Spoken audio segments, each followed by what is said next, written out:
Do you want to go first? I actually haven't thought of one yet. So I'll be thinking of one on the fly. But Hope if you'll you be have thinking one, of one while I think of while one. you go, I will not be listening to you. I will just be thinking of my own. Hello, and welcome to another episode of Too Many Leagues, a Dynasty Fantasy Football podcast brought to you by the Once Upon a Sunday Fantasy Football Podcast. I am Derek Thomas, and with me is Aaron Spires. Aaron, we are about almost halfway through the fantasy regular season. Can you believe that? I cannot believe it. This season in particular just feels like it's just gone by me. I feel like it's already gone. Do you think it's because you're in too many leagues? That might have something to do with it. Yeah, but by the time I'm paying attention to one, another 3 weeks have passed. I don't know, but I'm seeing leagues I forgot that I was in. Yeah, Uh absolutely. yeah. So how have the last couple weeks been for you? And make any big moves or anything? How are things looking? Y- it's I made a couple big moves. I think we'll talk about one of them. Just to talk through the idea of trades today, but with you. But I've been doing a lot of analysis on my teams. I've been trying to figure out whether or not they are legitimate contenders, whether or not I'm just flirting with the idea of contending, or whether I need to kind of retool and rebuild. Somewhere around the week 4 to week 6 mark is where I really want to try and make those determinations. So that's what I've been doing, going through my teams recently. Yeah, definitely. And you never want to be one of those middling teams, right? You kind of want to be going in one direction or the other. So this is a great time of year to think about that. And it's been a little bit since we've talked. I think when we last talked, Christian McCaffrey was out with a calf injury, and now he's out with a calf injury. So that hasn't changed. But it's been an exciting last couple weeks in the NFL, and it's affected a lot of our teams. So yeah, not to let's talk about something that you and I did on this past Sunday. Let me find this image to share. If you're listening and not viewing, what I'm showing now is a trade that Aaron and I completed with each other this past Sunday. Aaron received CeeDee Lamb and Kareem Hunt. I received a slew of picks, so two 2025 firsts, a 2025 second, and two 2026 seconds. I will tell you, while I was making this trade, I was walking through a Target with two children in a cart. My wife and I were pushing them around. I was carrying two coffees, and we were, and I was still texting back and forth, negotiating this trade with Aaron. That shows you my commitment to the too many leagues that I am in. We wanted to get it done though Sunday morning before the Cowboys took the field. Aaron, how did this come together from your perspective? So this is slightly different than most of the leagues that I play in that it's a one quarterback league rather than two or super flex. But this league is my longest standing dynasty league, and one that I've never won, although I've flirted with the playoffs regularly. There was a period of time where I would make the playoffs, put up in this league about 135 to 140 points a week over the playoffs, and just get bested by a team that ended up winning the championship. And then I kind of languished in obscurity for a couple of years. Um, Looking this year, I've been able to build fairly well through my receivers. I've got Jamar Chase, I've got Devontae Adams, I've got DJ Moore, Terry McLaurin, Jackson Smith, and Jigba. I was able to pick up Brock Bowers. It's a tight end premium league. So I was able to pick up Bowers, and I have TJ Hawkinson as well. Generally, I feel pretty good, other than That's not my bad. Yeah. quarterback, who my quarterback one should be Patrick Mahomes, but apparently it's Baker Mayfield. Anyways, I was looking at the team, and I thought, a big push to try and compete with a couple of the other teams at the top, get that superstar player that can really kind of separate me from the pack. And so looking at your team, I know, and you can speak to it, this is not going to be your year, and you want to build quickly. And I just happen to have multiple 2025 firsts and multiple seconds over the course of the next 2 years. And so I put an offer out to you to do that, looking for Lamb and a little sweetener of Hunt to try and bolster my languishing running back core because I don't generally build through the running backs. Looking at contender status is tough. And for me in this league, it was a little bit clearer. But I'm always nervous about making these trades, even when I feel like I'm contending, because I really worry that the depreciating value of an asset like CD Lamb is going to bite me in the butt when I am trading these first round picks. But in this case, I thought pure superstar. It's worth it now. I thought it was a win-win trade. I mean, what were you thinking? So and I mean, CeeDee Lamb in a one quarterback league, you're looking at top 3 pick and if you're doing a startup. So I mean, that Yeah. is top tier in terms of dynasty assets to have. So on my end, I actually was negotiating a CD Lamb trade before I reached out to you, and I was kind of telling you about it, and then that's kind of how the your offer ended up coming in. But that trade, it was Rashee Rice, Tank Bigsby, and a 2025 first, I think.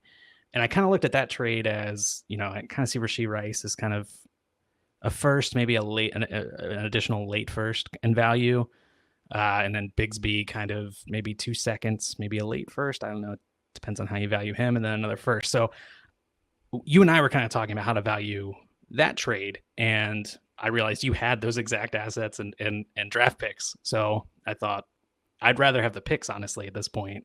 Rashee Rice is going to be depreciating a little bit. I mean, even if he comes back totally fine, just him not being on the field for the next few months is going to depreciate his value in a lot of people's eyes. Tank Bigsby's had a couple good pop weeks, but we don't know. We don't know what, if Jaguars are going to ever make him a every down back or, even, 50-50 with what they have going on there. I think they will, but so yeah, I was kind of looking at it as I would rather have the draft capital at this point. It's easier to trade. It's good to if you make the picks, you have some good rookies to look forward to for an extended period of time.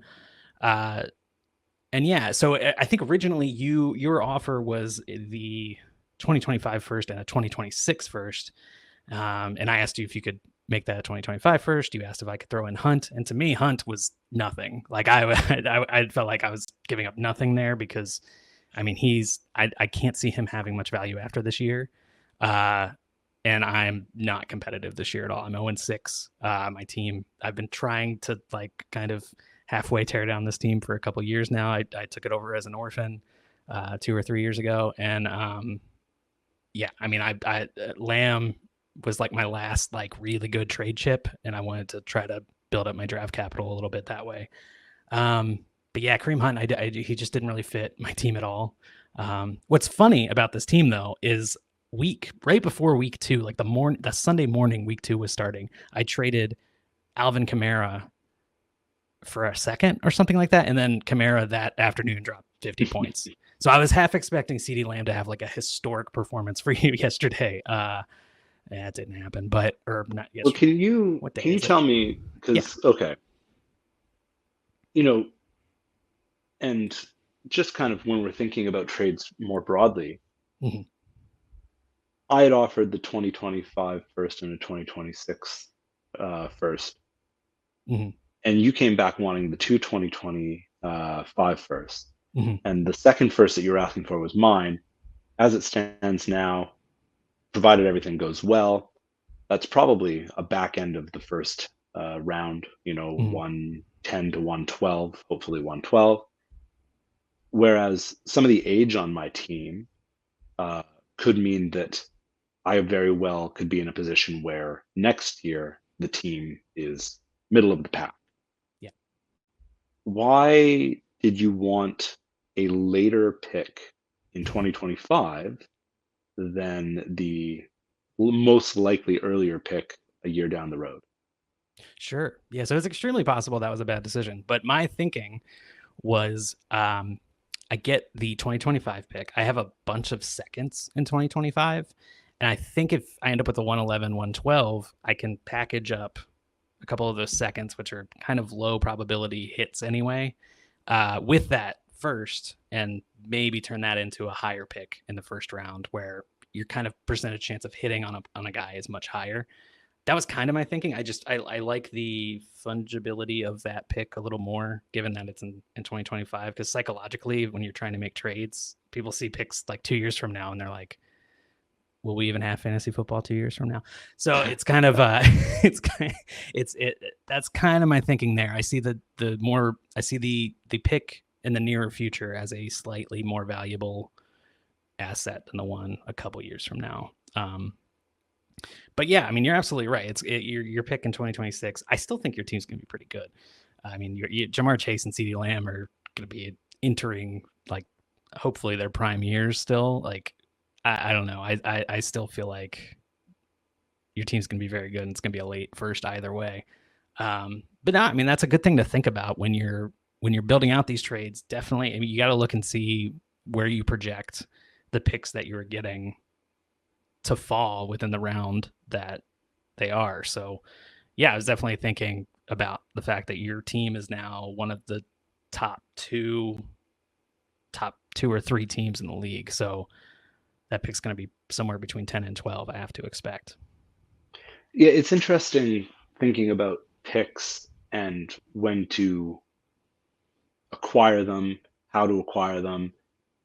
I think that there are times throughout the course of the season where it's easier and more difficult to acquire picks. And obviously, right now we're in that kind of prime spot for those rebuilding and retooling teams to acquire picks because people are making those same assessments that I was just talking about, kind of going through my teams. Are they contenders or pretenders? Mm-hmm. And then making the subsequent moves. But part of the thought process for me is always, should I be looking further down the line? Mm-hmm. And so right now, I think you can still get those 2025 picks.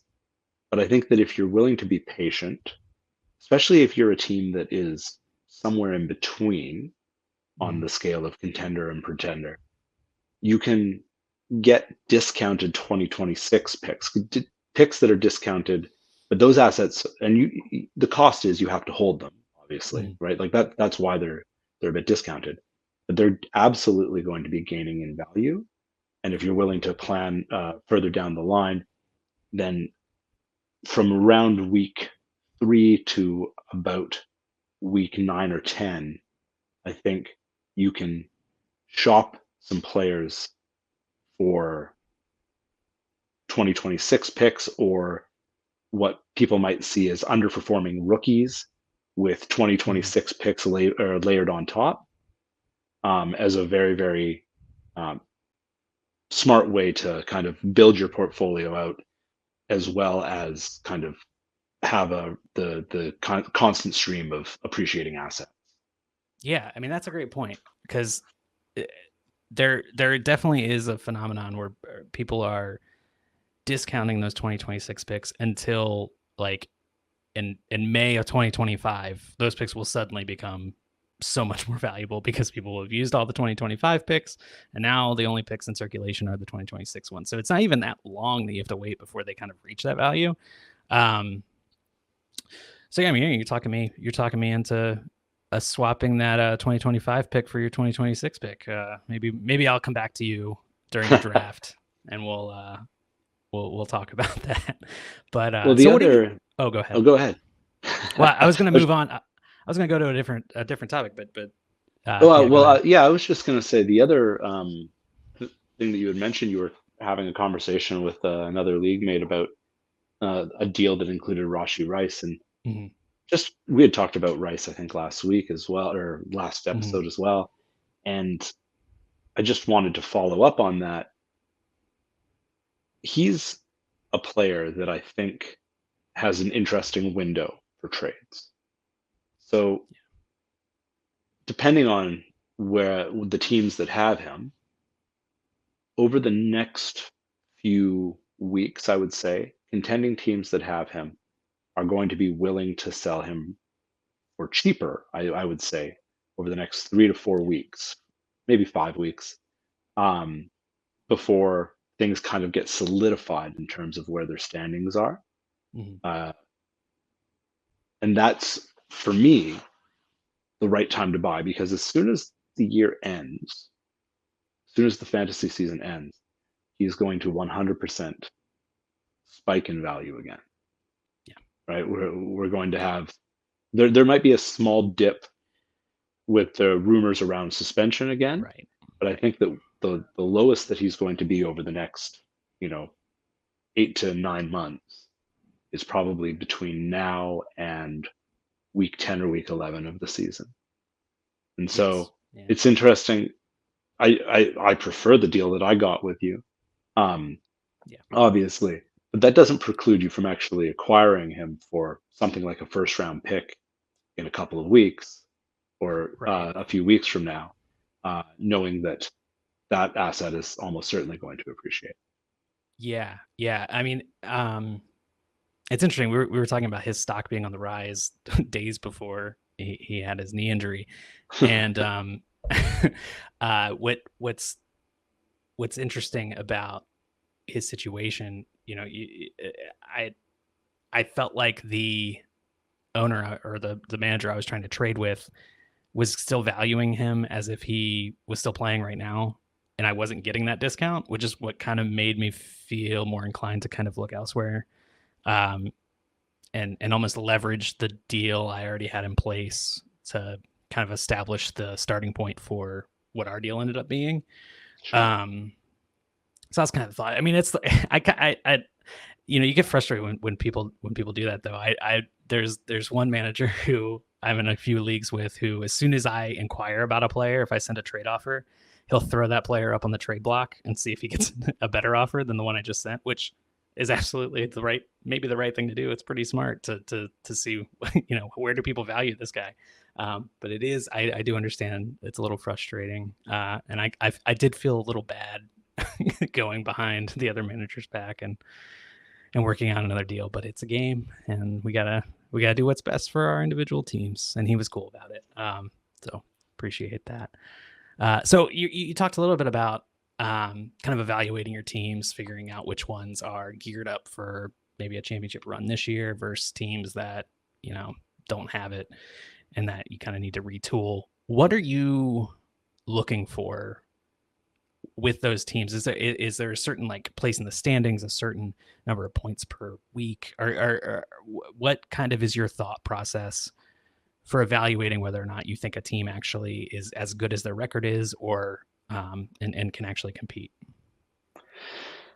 Yeah. So the difficulty with that is, especially in managed leagues, because best ball dynasty is different, and I know we play a lot of dynasty best ball, and so hopefully, when we get more into the off season, we can have some bigger conversations about what that is and those strategies are.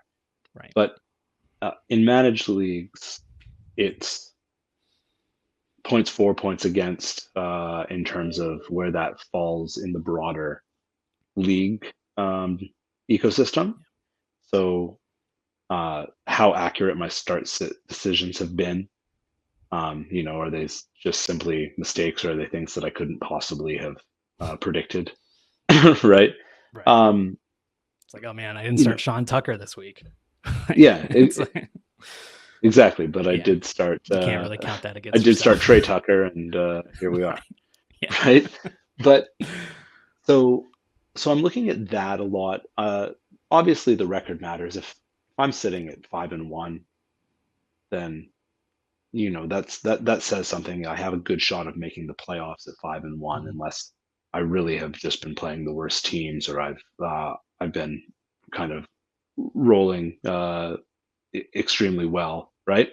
Yeah. But so the first thing I'm looking at is that, and then I'm looking at just the players themselves, how Mhm. fragile my build is. Um, am I getting production that is front weighted or back weighted? You know, Yeah. um, if I have if I've been getting a bunch of production from running backs that typically are going to produce early in the season, but I don't have much behind that, Mhm. then that's going to weigh against whether or not I'm contending or not, uh, and might inform whether or not I'm going to make moves to try and bolster the position. You know, Yeah. people, and I don't have a lot, but teams with players like Chuba Hubbard, who I'm a fan of, and I have. Uh, if he's been acting as my RB1, and that's the case in a couple of leagues, I have to think pretty hard about what that looks like going forward with Jonathan Brooks about to be pulled off the pup and start practicing this week. If Zach Moss was Mhm. one of the running backs that I was relying on, now I have to worry about the ascension of Chase Brown.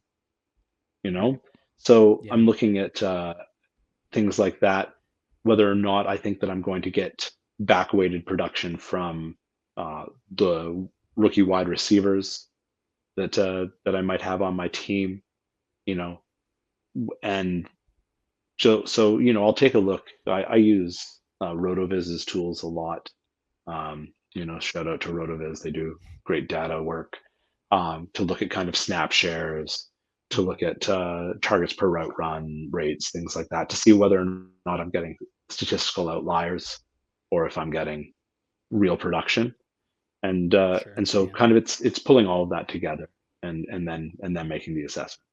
Yeah. You said something there. I want to drill down a little bit. You mentioned whether or not your build was fragile or not. What do you mean by that? What are you looking for in terms to determine like fragility of a team? So, um, I mean, first and foremost, I mean, fragility comes in a number of ways, but one of the ways that I think about it is in terms of positional allotments and the who I have in position. So with running backs, obviously, I build my teams through wide receivers, um, and so if I have a team that has projectable volume at the running back position, but it is like a Chuba Hubbard Mhm. or a Zach Moss or a Najee Harris, um, then there's a fragility to their role. They're easily usurped by another player, whether that be a Chase Brown or a Jonathan Brooks or potentially a Jalen Warren. So there's that. But then just when I'm talking more broadly about fragility, it's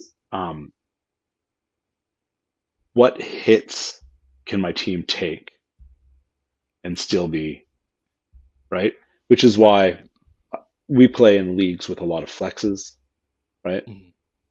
um, Playing in leagues with so depth is important, depth at positions that maintain value. um, so that would be in general the wide receiver position. um, do I have 6, 7, 8 wide receivers that can start for me in a given week, right? Yeah. How can I manage bye weeks effectively? So it's looking at where my team is and looking at where or looking at the scenarios that can derail it, right? Mhm. And Mhm. how quickly those scenarios can take place, right? So I try to, as best as I can, and I am nowhere near as good as a lot of people I play with, but I try as best as I can to build my teams in such a way that if something happens to a player, whether that be injury or they fall off of the age cliff or they get usurped by uh, somebody else in a backfield committee, that I can weather those storms. And excuse me, in order to do that, I think that there are certain types of players that I put in place to try and do that. So that again, those are first, second, third year wide receivers, generally first and second year wide receivers. That's uh, zero RB candidates. So unless you're a superstar running back, I'm generally going to be looking for those that can usurp the people that are in front of them, usurp those Zach Mosses and Najee Harrises, those Raheem Mosterts, right? And Rashad then White, Devin Singletary. Shad List White, Devin just Singletary. I mean, and even though I think he's good, James Cook potentially might yeah, be in a difficult situation coming off injury with Ray Davis's performance yeah, just last night. So, yep. uh, so it's finding players that have paths to increased roles Hmm. rather than clear paths to decreased roles. Yeah. I mean, if you really think about it, how many running backs are there that have a kind of guaranteed role right now? The list is incredibly short. It's like Saquon Barkley. I mean, I would say Bijan Robinson, but Algier sometimes outsnaps him or gets very close to him. So yeah, I mean, running back in itself is a fragile position, and it's one where if you're like leaning on it, it's smart to take a look at that and see how you can bolster the other parts of your lineup to protect that position should it falter in any way. So yeah, I think that's a good point. I mean, coming back to the team that I traded CeeDee Lamb away from, that was a playoff team last year. I don't think it necessarily deserved to be a playoff team last year. I got knocked out right away in the first round. It was an incredibly thin team. I came into the year with some aging players, Alvin Kamara. I traded for CeeDee Lamb with the intention to trade him during the season. Um, so yeah, I looked at that team and I think it's like how many players do we start in the league? Maybe 8. And I had maybe 10 players total that I would feel comfortable starting week in, week out.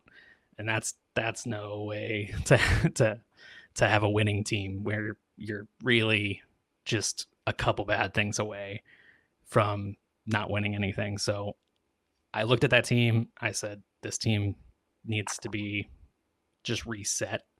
And I tried to make that evaluation as early as possible because there is kind of a first mover's advantage to collecting picks if you're going to get them, or being that first team to kind of go all in on a reset, a rebuild type of path. Um, so yeah, I mean that's what I'm looking at with that team. And if you're looking at so we have listeners kind of looking at that scenario with their teams. We've talked a little bit about how you can get 2026 firsts and seconds a little cheaper right now. We've talked a little bit about um, looking at teams that and trying to figure out where their picks are going to fall. What other advice would you give for teams that are trying to kind of reset their roster, prepare for the next couple of years? What kind of trades should those managers be looking for over the next couple of weeks as we head into the playoff push? Trade anybody that is producing that is not a year 1 to year 3 or 4 player, really, um, unless they're a bona fide superstar, like a cornerstone player. Somebody like a CeeDee Lamb you can hold on to if you want to, or a Chase, somebody that's been in the league 3 or 4 years, that's fine. Especially because production peaks for wide receivers generally 26 to 28, 29. Mm-hmm. And so, if you are trying to do a 1 or so year turnaround on a team, they can still be good for you. But when I say trade those players, on the team that I was talking about, I have Terry McLaurin. If I was not competing right now, and even if I could trade him, I still might consider doing so. Finding a way to capitalize on, he's a 29-year-old receiver. He's producing well with Jaden Daniels. trade him for a statistically worse wide receiver plus a pick, right? Yeah. So Yeah. get an Adonai Mitchell and a Hmm. second. I think that's potentially a reasonable return, right? Um, you know, Yeah. using those as just kind of broad examples. Um, it's the same thing with, and with running backs, I would be trading pretty much everybody. I was gonna Uh, say, I don't know if I think with running backs, it's jettison all of them. That's kind of if you're in that situation. Jettison, like even a Bijan or Yeah. Brees. We saw Brees have a great game last night. Hmm. Uh, got more involved, but are they helping you? They're not helping you on your roster. As a matter of fact, they're putting up points that you probably don't want this year, Hmm. because you should be starting the best possible team that you can, right? We believe in playing as competitively as we can, trying to win. Um, but if you don't have that, to cash in those chips now, pick up young assets and picks, and don't try and get the most you possibly can. It's just not particularly worth it. Oh, you think that you deserve an extra second round pick to trade off this person. It's probably not worth your time to fight for it.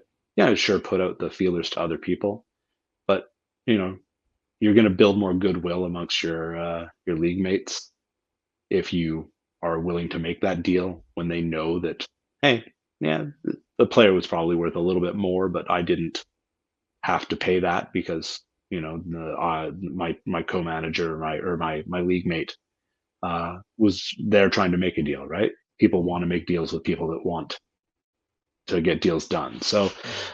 I would be looking to make trades like that, where Yeah. any any wide receiver in particular that is producing now, that is on the latter half of their career. And so DJ Moore, Terry McLaurin, and then some of the younger ones as well. Um, I'd be looking to move people like a George Pickens. You know, if wait for him to maybe have a blow up game, right? And those older wide receivers, Keenan Allen. You give me a third round pick for Keenan Allen, I'm probably going to give you Keenan Allen, right? Yeah. And so that's the type of thing that I would do, is tier down your wide receiver, because you're not actually tearing down. It's just you're giving up production now for hopeful production later. Yeah. And then the other thing that is harder to do, for me included, is move off your player takes. So, for instance, I said Adonai Mitchell as like a random player in with that Terry McLaurin trade. I don't like Adonai Mitchell. I'm not convinced that he's going to be fantastic in the NFL, but I don't actually know. He's still a rookie. His situation is in flux. Have the humility to accept that you're going to be wrong about a lot of things anyways. And at the end, it isn't one trade, it's multiple trades. Be willing to say, maybe I'm wrong about this, get a little bit extra. And when you hit, great. And when you don't, well, you still had the other pick, Yeah. So And even with a player those like would be the. that, given that he's so young, uh, it all it would take is one or maybe two back to back really good weeks from a player like that, and his value is going to skyrocket because that's just how it is with young players. I have Josh Downs in a bunch of leagues, and he's really kind of hit the last couple of weeks with Joe Flacco at quarterback, and his value is just going higher than I could have thought possible. So I think that's good advice to you know put aside your priors. I know you didn't like Keon Coleman coming out of the draft, but Yeah. he's there and he's young and he's in a good offense. Maybe he becomes something, or maybe you can flip him for another player at some point. So yeah, I Well, think that's yeah. Go ahead. just breaking news. I don't know if you, but speaking of Keon Coleman, the Bills just traded for Amari Cooper. Oh, did that just happen? Yes, it just happened. Oh my gosh. Well, that's Breaking news here I guess on Too Many that's Leagues. so. What are the Browns? What does that mean for Jerry Judy? What does that mean for Elijah Moore? Uh, that's what Yeah, that's where my mind always goes, is the team that the quote unquote star is leaving. What there's a power vacuum there. Someone's got to step into. I yeah. guess no one does have to catch balls from Deshaun Watson though. Wheels up for David It seems Njoku. it's well, yeah, we'll see. Can we get Jameis Winston and a quarterback there? That would, I think. I mean, they may not win any more games, but they'll be a lot more fun, I think. But Yeah, uh, absolutely. yeah. So all right, yeah. I mean I think that's really good advice for kind of figuring out kind of what kind of guys to target. I mean, this you mentioned Keenan Allen. This would be a great week to move off him if you want to rebuild. He just scored 2 touchdowns, but and a very inefficient game. That you're not going to get those kinds of. He may have just had his best scoring output of the season. So yeah, great time to move off him. I actually have him on the team that I traded with you this past week. So if that third offer still stands, I will happily accept. It doesn't sound like you need him. Um, so yeah, I mean that's kind of this is the time of year to start looking at your team and figuring out what you need to do and making those trades. If your league has a trade deadline, a lot of dynasty leagues tend to not, but that's probably coming up in the next couple of weeks. So you'll want to take a look at that and see what options are available.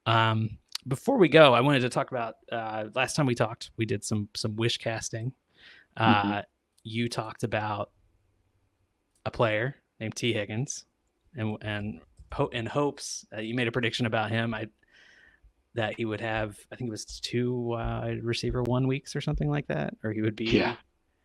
I should have gone back and listened, but he's played 4 games, and he he did has. have 1 wide receiver 1 week. He was wide receiver 5 week 5 against Baltimore, 14 targets, 9 catches, 83 yards, and 2 touchdowns. So that was I mean, that made your week, right? Yeah, Assuming you were absolutely. starting him after putting up I did. 14 total points before that. I started him everywhere, and then I So, started him again this week, and that was less good. I mean, it was okay. It was fine. The volume's there. I mean, if he just had a touchdown this past week, you know, that's what you always say. That's what we always say with wide receivers. Like, oh, but Yeah, if they had a touchdown, they're a wide receiver 1. Um, Pretty good week. I mean, I'm happy to see that Bengals team.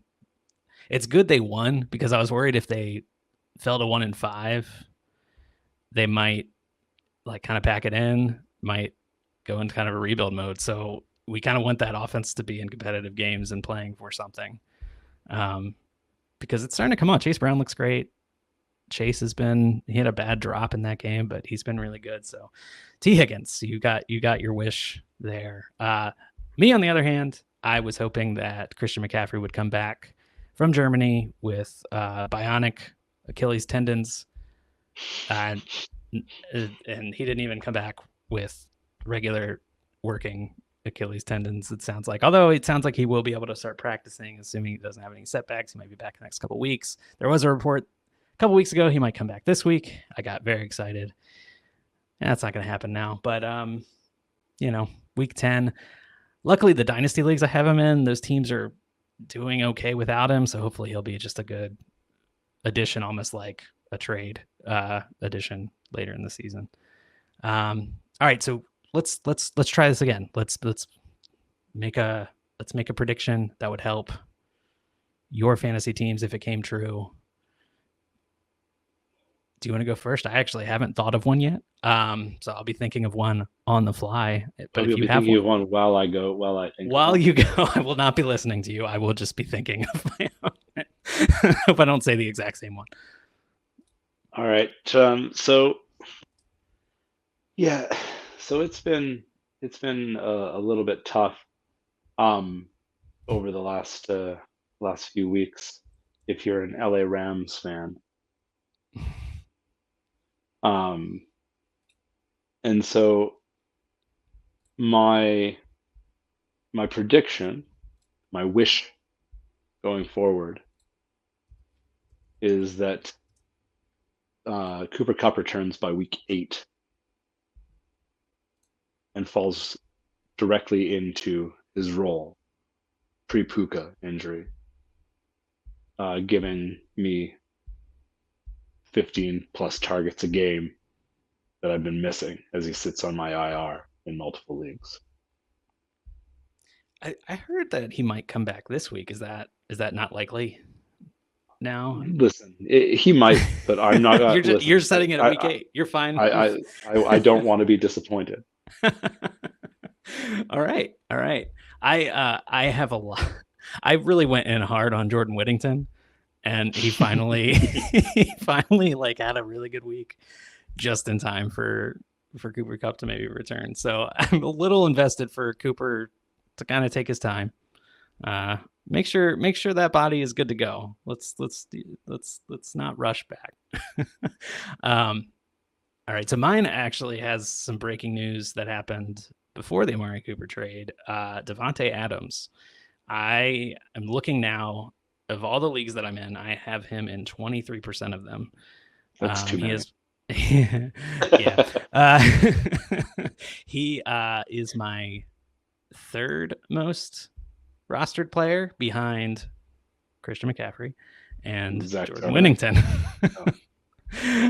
Yeah, and then there's and then it's some other guys, but he's third.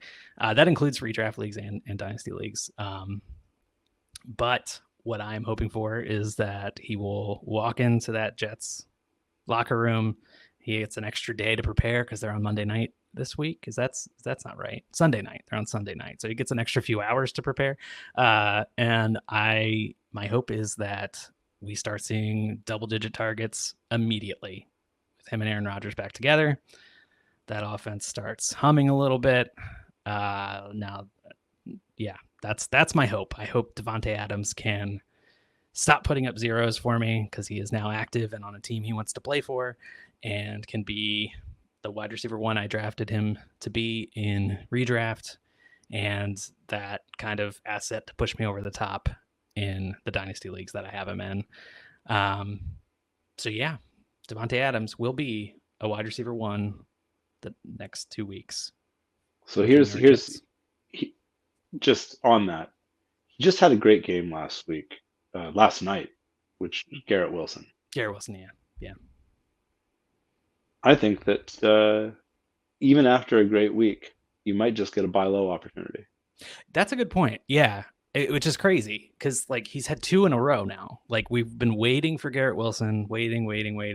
He was kind of floundering in that like wide receiver 30 territory, just not capitalizing on target share was there on weeks. His target share was there, right? But he just wasn't getting the touchdowns. He wasn't getting the yards.